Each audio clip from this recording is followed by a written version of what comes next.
Hey, salut à tous et on se retrouve pour l'épisode 11 de Cryptcraft saison 2. Et aujourd'hui, on se retrouve directement dans l'entrée de la pyramide parce que c'est par ça qu'on va commencer. Comme je l'ai dit dans le dernier épisode, on va commencer la décoration et l'intérieur de la pyramide. Comme je dis aussi, on va pas faire le système, en tout cas, c'est pas prévu pour l'instant, on va pas faire le système de la salle des coffres. Si vraiment on a le temps en fin de vidéo, peut-être que je commencerai, mais c'est pas le but. On va juste déjà commencer par faire toute la déco intérieure, ça sera déjà pas mal, honnêtement. Et comme d'habitude, vous savez ce que ça veut dire, on va faire un build assez gros, du coup, ça va être un petit timelapse pour vous. Il faut encore que je prépare deux trois matériaux, mais en soi, j'ai à peu près tout. En tout cas, j'ai à peu près tout pour faire un quart, ça c'est sûr. Je verrai si j'ai assez de matériaux, je ferai ce que je peux avec les matériaux. Et du coup, dès que j'ai fini de faire ça, on se retrouve. Et comme vous voyez ici, j'ai ce petit carré d'herbe ici, c'est pas pour rien. Ça représente un chunk parce que il me semblait avoir trouvé un chunk à slime ici. Du coup, j'ai creusé, j'ai fait une petite salle, mais apparemment ça ne spawn pas. Donc je pense m'être complètement trompé. Mais c'est pas le sujet. Du coup, comme j'ai dit, on va commencer l'intérieur. Du coup, je démarre le timelapse et on se retrouve juste après.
Bon, du coup, j'ai complètement fini la salle des coffres. En tout cas, l'extérieur est complètement fini. Enfin, l'extérieur. L'intérieur, je vais y arriver. L'intérieur est complètement fini. J'ai placé tous les coffres, comme vous avez vu. C'est tout beau, tout beau. J'ai aussi profité pour relier la salle des coffres à l'intérieur avec des plaques de pression. Donc, je suis plutôt content. J'ai aussi relié le Nether enfin, parce que ça manquait. Et du coup, maintenant, quand je prends le portail du Nether, j'ai un vrai chemin qui amène enfin au Nether Hub. Bon, pour l'instant, il n'est pas encore décoré, il faudra que je le décore, mais on va pas s'attarder sur ça. Je vous avais dit qu'on n'allait pas faire le système de stockage. C'est pour ça qu'on va faire le système de stockage. Non, c'est surtout que j'ai déjà tous les matériaux à peu près, et du coup, on va s'attarder sur ça. Pendant ce temps-là, j'ai Azon là-haut qui est en train de me faire une usine à mob. Parce que Azon a rejoint l'aventure avec moi. Il va m'aider ici dans cette immense pyramide. Donc je suis super content qu'il soit ici. Il va pouvoir me filer un sacré coup de main sur toutes les usines et sur tout ce qu'on va avoir à faire. Donc ça va être plutôt pratique. Il y a aussi Demos qui va me filer pas mal de coups de main. Donc on va finir sur une sacrée grosse team à bosser dans cette pyramide. Et ça va m'enlever une sacrée épine du pied parce que je pense que si on veut finir, faire tout ce que je voulais, il va au moins falloir qu'on soit trois à bosser dessus. Mais du coup, sans, sans discontinuer. On va s'attaquer à la construction de la salle des coffres. J'ai déjà posé les premiers hoppers qui vont redistribuer dans les chests. Il faut que je m'attaque à tout ce gros système. Alors la salle des coffres, qu'est-ce qu'on va faire? On va faire un multi-system sorter. Vous l'avez peut-être vu chez iPierre sur Holycube parce qu'il a fait sur Holycube. Je tiens à préciser que que c'est pas moi qui copie Holycube, ça fait longtemps que j'ai envie de faire ce multi-sorter. Ça se trouve qu'iPierre a décidé de le faire aussi. Et du coup, ce multi-sorter, je crois que c'est aussi celui que iPierre utilise. C'est un multi-sorter designé par Rapscallion et plusieurs de ses compères. Donc je mettrai sa vidéo dans la description, bien évidemment. Et c'est la version 4.1 qu'il fait. Donc il est déjà passé par beaucoup de versions. C'est une version. Donc là, la version 4.1, elle tourne à hopper speed, ça veut dire qu'elle va aussi vite que la vitesse des hoppers, ce qui est plutôt pratique, on va pas se mentir. Les versions précédentes, elles étaient un peu plus lentes, malheureusement. Donc là, ça va être ultra pratique et ça permet de stocker en fait plusieurs items sur une seule rangée de chests sans devoir remplir tous les chests au préalable. C'est ce qu'on appelle un multi-sorter with no slot reservation. Vous pouvez apprécier my famous English accent tant qu'on y est. Donc sur ce, je vais me mettre à construire ça et je pense que je vais encore vous faire un petit timelapse de ça parce que c'est quelque chose qui va aussi me prendre beaucoup de temps. Du coup, je fais le sorteur et on se retrouve juste après le timelapse. À toutes.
Et du coup, on se retrouve très longtemps après. Bon, pour vous, quelques secondes, mais pour moi, ça fait très longtemps. Parce que ça m'a pris une plombe à faire tout ce système. On va aller voir tout ça, je vais vous expliquer un peu comment ça marche. En tout cas, de ce que j'ai compris. Et après, on fera peut-être autre chose à voir du temps de la vidéo parce que je vais pas vous mentir, ça a pris beaucoup de temps. On va commencer par les trieurs. Alors bon, les trieurs, je vous avais dit que je ferais la version 4.1. Je me suis planté, j'ai fait la version 4. Alors, qu'est-ce que ça change? La version 4 est plus petite.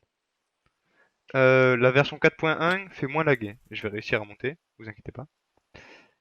Hop là. Donc la version 4 est plus petite, la version 4.1 fait moins laguer. Je préfère le fait d'être plus compact, ça me demande moins de ressources, déjà que ça m'en a demandé beaucoup. Donc au final c'est un mal pour un bien, je me suis planté mais valait mieux. Comment ça marche? C'est assez compliqué, Je vous avoue que je comprends pas non plus. Je vais pas vous expliquer en détail la redstone, je vais juste vous expliquer comment ça marche. En gros, les items vont arriver. Ici, en fait, c'est notre trieur. On va mettre tous les items qu'on veut qui passent là-dedans. Le système est tellement rapide qu'il faut en mettre deux de chaque, sinon ça peut être remplacé. Un item va partir. En gros, dès qu'il est... En gros, il y a les items qui vont arriver ici.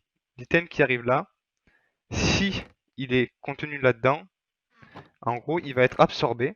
Il va y avoir du coup les deux items qui vont passer. Il y en a un qui va redescendre et un qui va remonter là, du coup qui va se remettre dans le stockage. Et en fait, une fois que il y en a un qui est passé, s'il y en a d'autres qui suivent, qui sont du même type que le premier qui vient de passer, il va pas avoir besoin de repasser toute l'étape du tri, il va juste passer tout seul. Si ce n'est pas un bon item, s'il ne fait pas partie du stockage ici, il va passer, redescendre. Là, il va partir ici dans ce dispenser, ce dropper. Sauf que là, les droppers vont être activés avant que le hopper puisse avaler. Et du coup, ça va remonter ici, ici. Et là, par contre, ce dropper là, lui ne va pas être activé. Et c'est le hopper d'en dessous qui va prendre. Euh...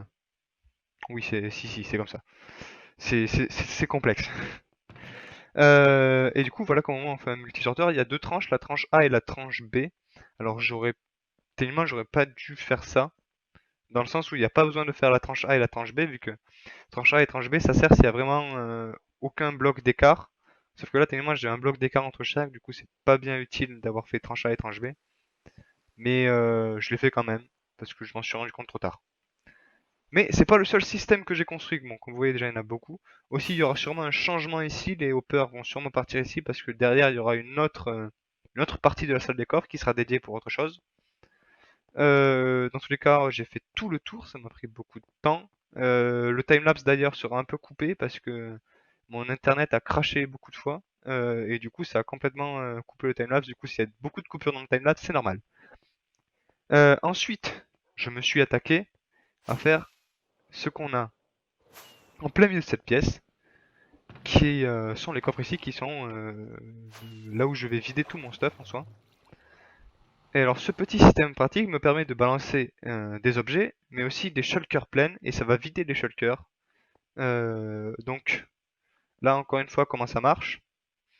Les items vont arriver dans le dropper ici. Si l'item arrive à passer dans la shulker, ça veut dire que c'est un item qui va pouvoir descendre. Si c'est une shulker par contre, elle peut pas être droppée. Elle peut pas être droppée dans une autre shulker. On peut pas mettre une shulker dans une shulker. Et du coup, le hopper ici va se débloquer. La shulker va passer là. Il y a un gros chest pour au cas où il y a un gros overflow de shulker, on sait jamais. Parce que il faut vider tous les shulkers. Du coup, si je mets plein de shulkers, il me faut au moins un gros overflow au cas où. Les shulkers vont arriver là, ils vont être posés là. Et une fois que la shulker est vide, elle va se briser. Et si c'est pas des shulkers, les items vont juste descendre ici. Et au final, tout va arriver dans ce chest. Et tout va partir. Tout ça, ça va partir où? On va aller suivre tout le système. Hop là. Donc on a plein de hoppers qui passent en dessous. Là ici on a un ascenseur. Ça c'est un design classique d'ascenseur ultra rapide. L'ascenseur va monter en haut dans ce système bien étrange qui s'appelle un défragmenteur. Alors pourquoi il y a besoin de ce défragmenteur?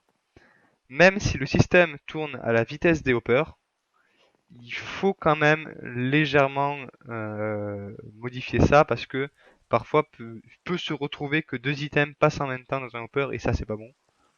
Donc pour bien que tout marche, on a besoin de ce défragmenteur. J'ai fait une erreur lorsque j'ai fait ce défragmenteur. Le défragmenteur pour la V4 et pour la V4.1 n'est pas le bon. Le truc c'est que j'avais fait le défragmenteur pour la V4.1 alors que mon système c'est V4. Et du coup, ben, comme c'était pas la bonne version, ça avait cassé tous mes trucs. Mais il a juste suffi que je fasse la bonne version, donc la version 4. Et ça a tout bien marché. Et c'est tout ce que j'ai ajouté ici. Il me manquera plus qu'une chose à faire, c'est récupérer toutes les choses qui ne sont pas stockées. Pour l'instant, c'est juste ce hopper. J'ai pas de zone de stockage pour l'instant, mais je pense que je ferai un petit endroit tranquille. En attendant, c'est tout pour le système de stockage. Et comme vous avez vu, du coup, j'ai commencé à remplir tous les trieurs, donc ils sont tous remplis. à l'exception du dernier, que je vais remplir avec de la bouffe, mais que j'ai pas eu le temps de faire. Et pour ceux que ça intéresse, j'ai rempli une partie de tout ça en live, parce que je commence les lives. Petit disclaimer, d'habitude je suis à mon appart. Là je ne le suis pas à cause du confinement, je suis rentré chez mes parents et je n'ai pas la fibre. Du coup si je stream, là je n'aurai pas la fibre. Attendez-vous à une mauvaise qualité, mais dès que je retournerai chez moi, à la fin du confinement, vous pourrez avoir une bonne qualité de stream. Dans tous les cas, c'est tout pour le sorter, donc non, je vais vous montrer l'efficacité, il y a tout qui a été trié, le quartz, tout ce qui a un rapport avec le Nether 1, tout ce qui a un rapport avec le Nether 2, tout ce qui a un rapport avec le Nether 3, il y a beaucoup de choses dans le Nether. Là, land, prismarine, du sable rouge, du sable, des blocs, faut que j'ajoute encore un truc là-dedans. Enfin, du coup, vous voyez tout bien. Je crois que je vais refaire aussi le haut parce que là, ça me plaît pas des masses. Mais sinon, bah, toute la salle des coffres est enfin complète. Le portail ici a été relié, je crois que je l'ai déjà dit. La prochaine étape, que je ne ferai pas cet épisode, c'est justement de faire le deuxième système de stockage annexe qui sera là. Et au fond, il y aura le four. Mais pour la présente, ce qu'on va faire, on va faire l'usine à moutons, l'immense usine à moutons. Je sais pas si je vais la montrer dans cette vidéo. Je vais faire le record et tout, mais ça dépendra de quand j'aurai fini l'usine à moutons et déjà du temps que prend cette vidéo. Dans tous les cas, comme vous voyez, l'usine à mob, je l'ai pas plus avancé, il n'y a pas encore les systèmes de stockage, mais ça va venir. Ça sera aussi pour le prochain épisode. Donc, bah, je pars faire l'usine à moutons, et bah, soit vous l'aurez à cet épisode, soit vous l'aurez à l'épisode précédent. Et pour la boutique au spawn, ne vous inquiétez pas, on reviendra dessus dès que j'aurai tout fini. Sur ce, eh bien, je vais vous laisser. Si je ne mets pas l'épisode, si je ne mets pas la partie usine à moutons ici, c'est que c'est la fin de l'épisode, vous aurez un extrait spécial. Sinon, timelapse pour l'usine à moutons. Et on se retrouve après.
Et bien, du coup, la ferme à moutons est construite, j'ai eu le temps de la faire. Par contre, pour vous, l'épisode, vous l'aurez vraiment genre 3 mois après le dernier. Je suis vraiment désolé, j'ai fait beaucoup de gros projets dans cet épisode malheureusement. Mais bon, on va parler de cette ferme à moutons. Donc comme vous voyez, elle est pas remplie du tout de moutons, j'ai rempli que les 3 premières rangées, 3 rangées et demie. Et j'ai Demos qui en a rempli, qui a commencé à remplir une au fond. Mais elle est pas du tout complète, j'ai pas encore coloré les moutons, même s'ils sont dedans. Donc ouais, il reste encore beaucoup de choses à faire, mais j'ai quand même commencé à mettre des shears dans les 3 premières rangées. Et dans les quelques minutes que je suis resté en jeu, je suis vraiment resté pas très longtemps. Ça a déjà produit pas mal. Plus il y en a aussi qui sont partis dans le système là, qui sont partis ici dans le système de stockage général. Mais je crois qu'à l'avenir, je ferai pas partie. Au final, je vais virer toutes les laines du système de stockage général parce que ça produit trop en fait. Je me rends compte que ça produit vraiment beaucoup. Donc peut-être qu'à l'avenir, c'est prévu d'avoir un système de stockage secondaire ici qui sera fait que pour les farms et sûrement que la laine partira que pour les farms. Et du coup, je pense que Ce stockage-là, je le réhabiliterai pour un stockage pour, je pense, de la glaze terracotta ou un autre bloc. Mais dans tous les cas, je vais vous expliquer comment marche cette ferme. Alors, c'est le truc le plus con du monde, hein. En fait, c'est juste un module qui est répété plein de fois. Et alors, on va aller voir un module où il y a un mouton, ici. Alors, là, le mouton, il est sur un bloc de terre. Il n'a pas de laine. Quand il va manger le bloc de terre, parce qu'en gros, pour régénérer sa laine, il faut qu'il mange de l'herbe. Quand il va manger de l'herbe, ça va justement devenir un bloc de terre. Et derrière, on a un observeur et l'observeur, il peut détecter ce changement d'état de herbe à terre, ce qui va donner un input de redstone et qui va activer ce dispenser. Et dans ce dispenser, on a une shears et la shears va du coup instantanément couper la laine du mouton qui va tomber sur le bloc. Là, vous voyez, ça vient de se faire. Et la laine va rester sur ce bloc. Et en dessous, on a des minecart hoppers qui vont passer pour tout récolter. Et pourquoi on a toute cette terre ici? C'est parce que comme ça, la terre qui est ici au milieu va pouvoir se régénérer plus vite. Et ensuite, le système de minecart passe à travers passe à travers tous les modules et va finir ici. Ici, c'est un simple minecart unloader. Si vous voulez, je vais essayer de vous montrer vite fait à quoi ça ressemble. C'est le design classique et on a le minecart qui arrive ici. Il va se poser là. S'il y a des items à l'intérieur, ça va le détecter, ça va fermer ici et du coup, il pourra pas repartir tant qu'il y aura des items à l'intérieur. C'est le classico. Et du coup, ensuite, on a tous les items qui partent pour l'instant dans le coffre. J'avais du coup commencé à relier, mais comme je dis, ça va peut-être pas partir dans le système de stockage central. Et si ça part dans le système de stockage secondaire qui sera là-bas, on va sûrement déplacer tout ça de l'autre côté. Mais pour l'instant, ça va être tout pour aujourd'hui. On a fait beaucoup de choses. On a fait la salle de stockage, on a fait tout le système, on a fait l'usine là-haut, enfin Azon a fait l'usine là-haut, et avec Demos on a fait l'usine à moutons, donc on a fait vraiment beaucoup de choses dans cet épisode. Du coup, il va sortir dans longtemps, et c'est un épisode avec beaucoup de timelapse. J'espère que vous allez apprécier. Sur ce, je vais vous laisser. N'hésitez pas à me dire si vous préférez comme ça des épisodes qui mettent plus de temps à sortir mais avec beaucoup plus de choses à l'intérieur, ou des épisodes peut-être plus courts mais avec moins de choses. Donc n'hésitez pas à le dire dans les commentaires, je ferai en fonction de ce que vous préférez, même si vous êtes 10 à regarder mes vidéos. Dans tous les cas, je vous laisse, je vous dis à la prochaine pour le prochain épisode. Et au prochain épisode, on travaille sur la boutique, je vous le jure. Donc sur ce, je vous dis à plus. Ciao, ciao, ciao.